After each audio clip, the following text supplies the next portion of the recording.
Olympic gold medalist Scott Hamilton is our guest on Personally Speaking. Please stay with us.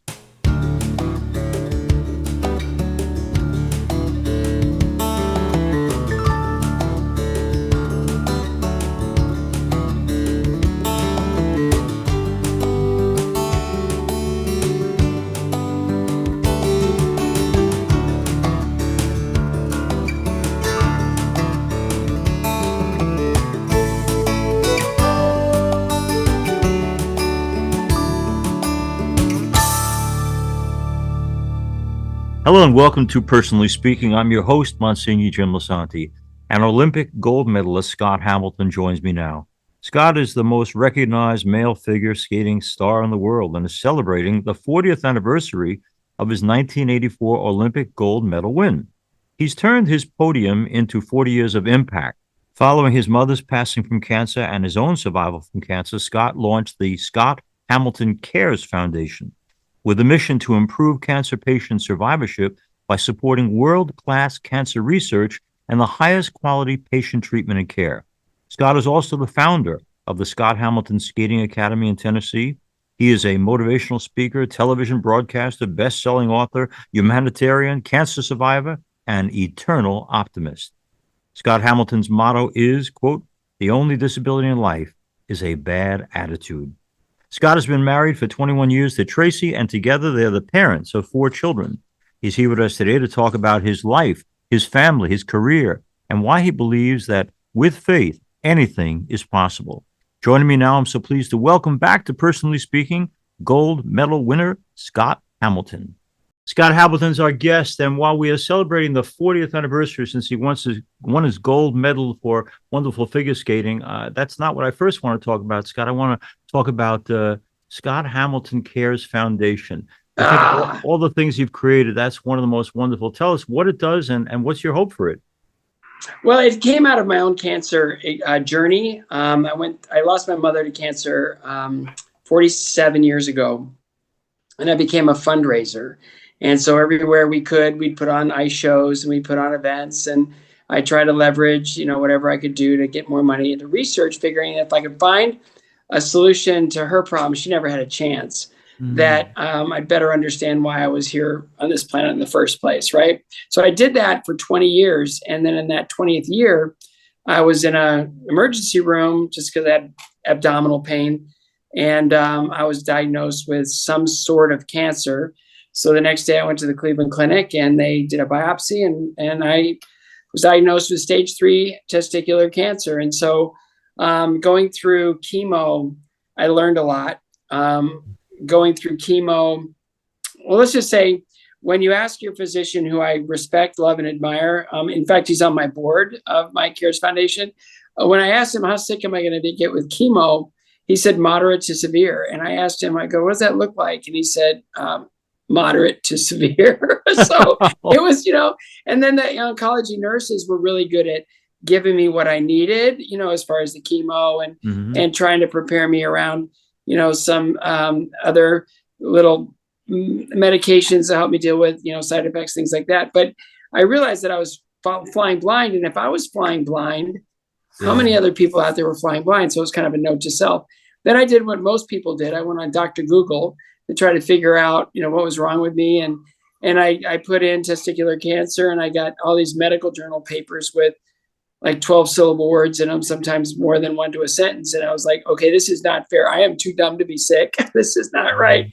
So another note to self. So when we announced the formation of the CARES initiative that was part of the Taussig Cancer Center at the Cleveland Clinic, I was sitting next to my urologist who did the 38 staple surgery post chemo. And I go, what do you think of the name Fourth Angel? And he goes, I like it, but what does it mean? I go, well, I think, because of my experience, I needed somebody to help me through it that had been there, done that. So the idea of the fourth angel is your first angel is your oncologist, your second angel is your oncology nurse, your third angel is friends and family. What was missing was the fourth angel. And so we created a mentorship program called the Fourth Angel, where we pair newly diagnosed patients with survivors of the same cancer in the same treatment cycles. We try to match them as closely as possible. And they're, it's gangbusters. They're right now, it's still being managed at the Cleveland Clinic, and they're pairing 100 mentors a month. So that's basically great. 3 a day are being paired, which is remarkable. I mean, it's a lot of work because it's not something you can, kind of type into a computer, come up with an algorithm. It's like, no, it's a database that you've got to really mine and be able to understand. The other part of it was that sort of Dr. Google thing. And I was the organ grinder's monkey for 5 years, trying to raise enough money to build a website called chemocare.com, which really is a great resource for people going through chemo. They explain how everything is administered, right? The different ways that people get chemo. Then they go to every single chemo drug is listed. And when you click on that, it describes everything about that drug in 8th grade English, Spanish, with Google Translate, any language in the world. And now people are armed with an understanding of what this drug is going to do, how it's going to work. And at the bottom, the associated side effects are listed, and it links over to how to manage those side effects. Again, all in 8th grade English and Spanish, so we're trying to make it fair. Right. And since both of those entities are doing extremely well, we sort of launched as an independent foundation with the Cleveland Clinic's blessing. They knew that when you're a foundation or when you're an initiative at a cancer center, there are regulations on where and where you can't raise money. Mm. And so I really realized that if I wanted to have any impact in the cancer community at all, that I needed to, just set sail as an independent foundation. And so we did that. I guess it was, oh my goodness, it must have been around 9 or 10 years ago. And we decided that we needed to put a stake in the ground, and we did, for immunotherapy research and targeted therapy research. We really only want to focus on funding research that treats the cancer and spares the patient harm.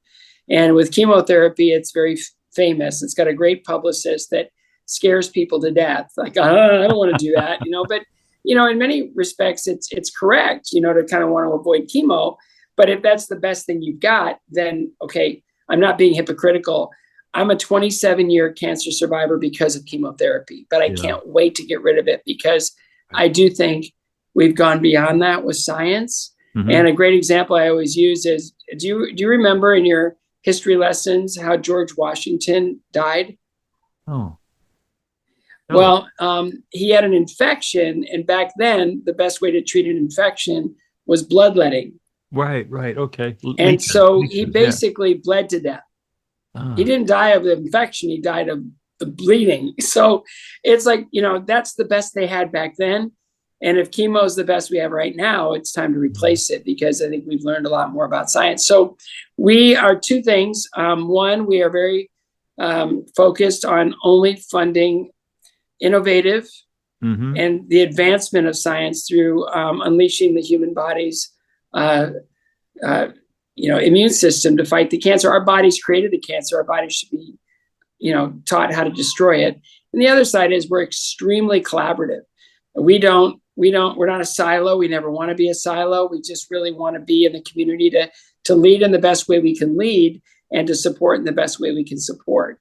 So we partner with like-minded organizations all over the country, and we just figure that, with the tide, all ships rise, right? So we really want to be a good citizen in that way. So we're collaborative, and we are focused on really trying to change the way people are treated for cancer forever. And again, as the CARES acronym stands for, the Cancer Alliance for Research, Education, and Survivorship. So the A is something that we really want to work on, especially in this 40th anniversary, as we kind of look back at everything that's happened over the last 40 years.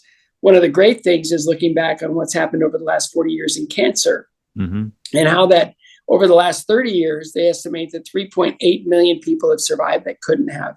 Yeah. And what's really wild was on the night of the 40th anniversary of that Olympic gold medal, Brian Orser, the silver medalist, and Joe Sabovchik, the bronze medalist, were with me. We wanted to celebrate it together because we were really good friends. And on that night, I was able to announce that a research program that CARES funded was going into clinical trial for the cancer that killed my mom. That's So beautiful, Scott. Yeah. it's been an unbelievable just success story of, I'm hoping it works. I'm hoping it advances. I hope it really saves lives, but nothing happens until we do something.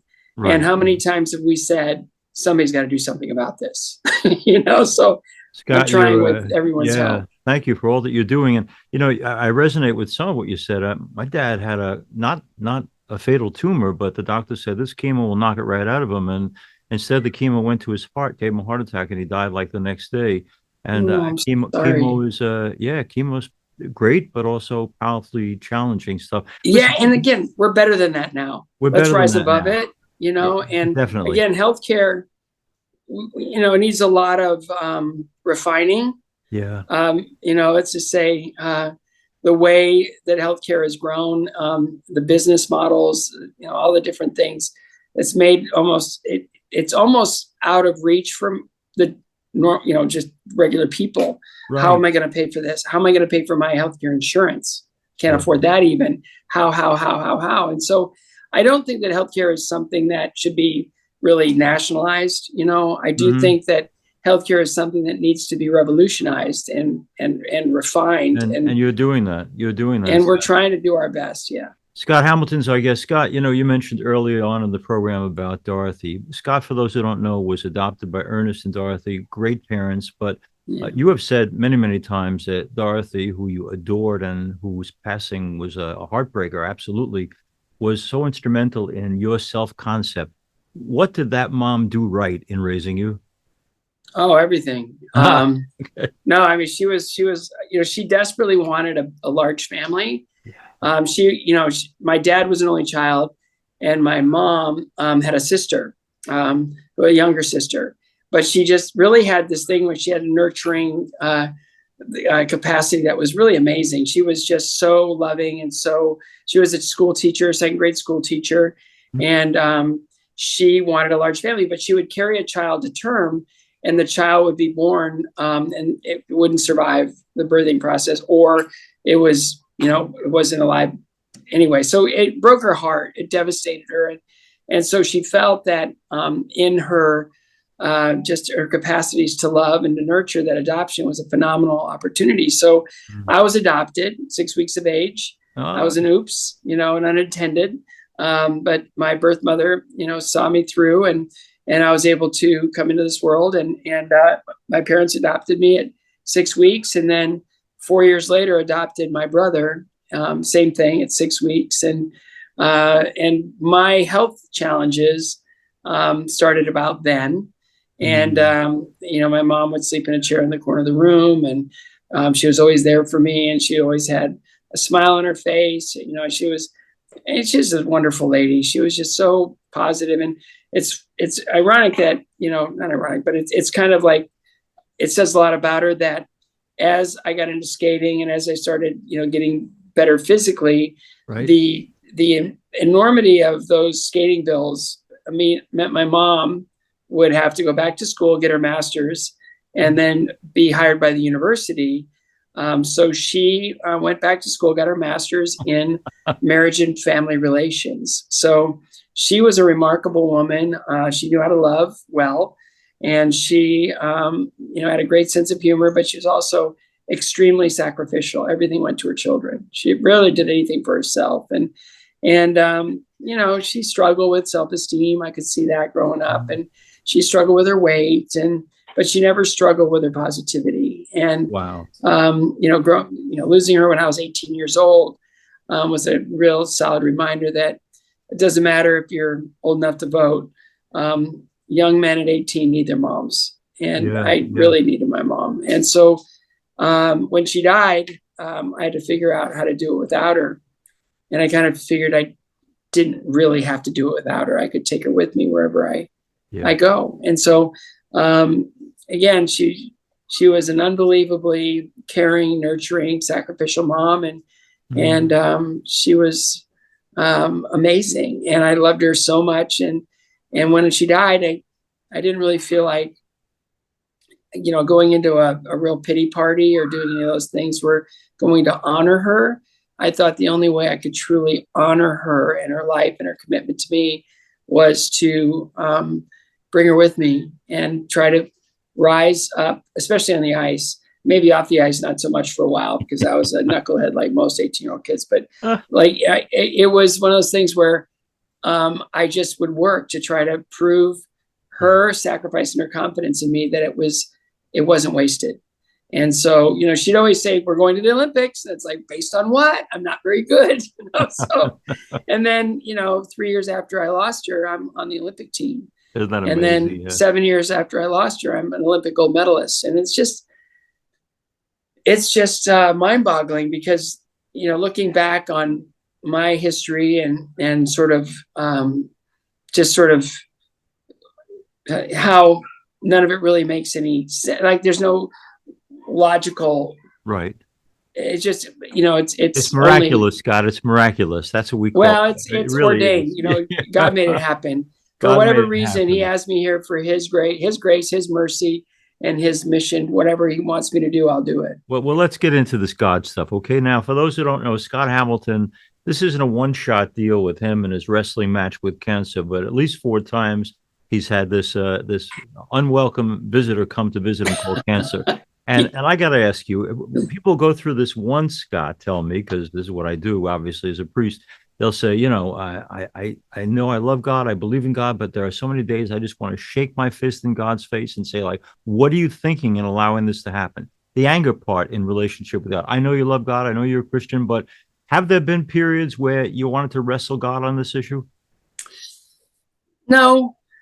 Honestly, no. Okay. And it's amazing that I always thought that I had this curse on me that if anything good were to ever happen, something bad was going to happen right afterwards. And I had cancer, and cancer really was a fork in the road for me. I had to figure things out post-cancer, but I always thought, okay, something good's going to happen. Oh, something bad's going to come. I just wait for it. I almost became a pessimist, and it was at I'll never forget it. I was at a cancer survivor celebration in Chicago, and this little girl stood up and she gave a speech, and she was a high school athlete, lost her leg to cancer. And she said, the worst thing that ever happened to me was cancer. And everybody nodded their heads. And of course, it's a terrible thing. And then she says, but I'm here to tell you the best thing that ever happened to me was cancer. Oh. And I just, it shook me. Mm-hmm. And it's like all of a sudden, the script flipped. It was like, no. Not for every good thing, there's a bad thing. For every bad thing, there's a good thing. Yeah. And I went and I just shuffled the deck a little bit just to say I wasn't unwanted and I was born, right? I had parents, okay, it was amazing. I got sick. I found skating, I wasn't very good. And then I figured out, so I'm looking at this roller coaster and, that timeline where here's the line and here's the good and here's the bad. And I'm kind of like going up and down like this. And it's like, whoa, I'm getting just a little nauseous looking at it. But it sort of allowed me to step into a real positivity. And I didn't have a real organized or dedicated faith at that point. I believed in God. I just didn't understand the whole Jesus part of it. I knew that it was important, but I just didn't understand it. But I knew that when I survived cancer, I needed to step away from everything I'd been doing. I was given a second chance at life where my mother wasn't. And I knew that I needed to sort of just kind of isolate for a while. And it was hard to do as a public person, but like I did that. And then on the 3rd anniversary of my diagnosis, I met a young lady.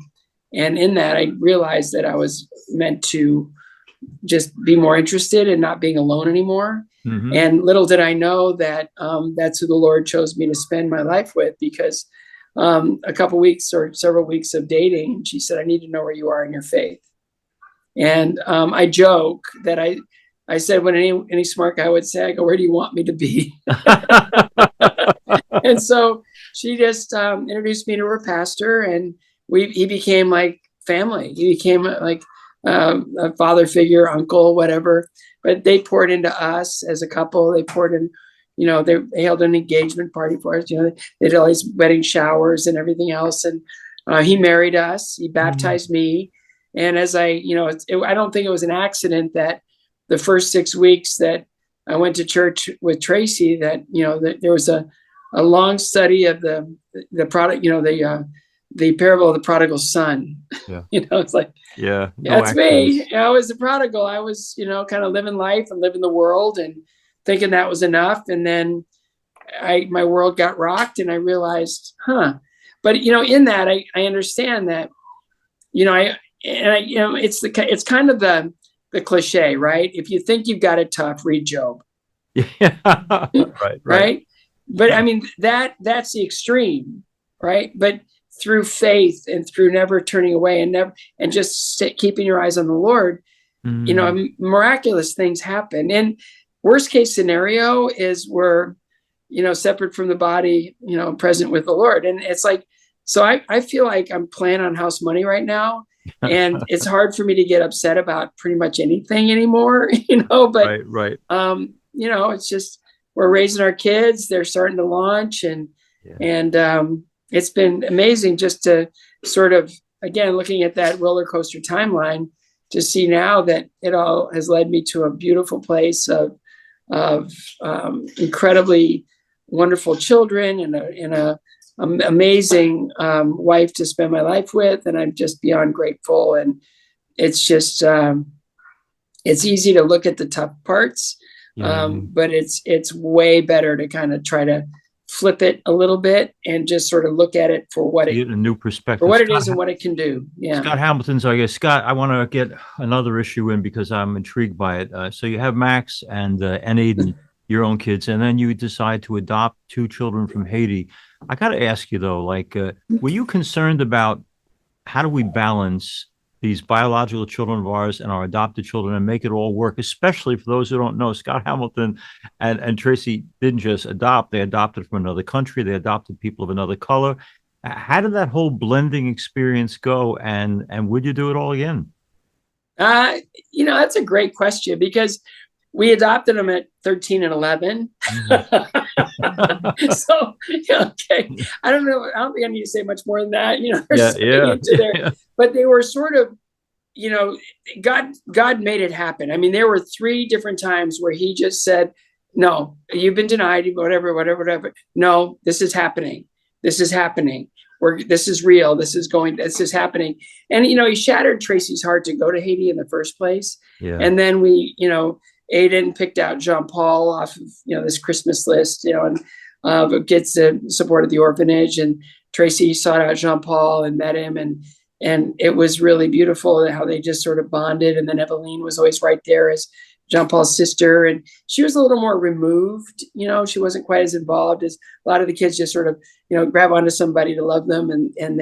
And so Tracy and Jean Paul just really hit it off. And Eveline was always right there too. And I remember we were flying home from somewhere and there was a voice message on the phone from Haiti. And it was from the woman that, kind of helped out with the orphanage. And she's listening to the message and her eyes welled up with tears. And I go, is everything all right? And she goes, yeah, that was the message from Jean Paul. And she just knew that in that moment that, no, he's our son. Like it's time to bring him home. And so we got to work on bringing them home.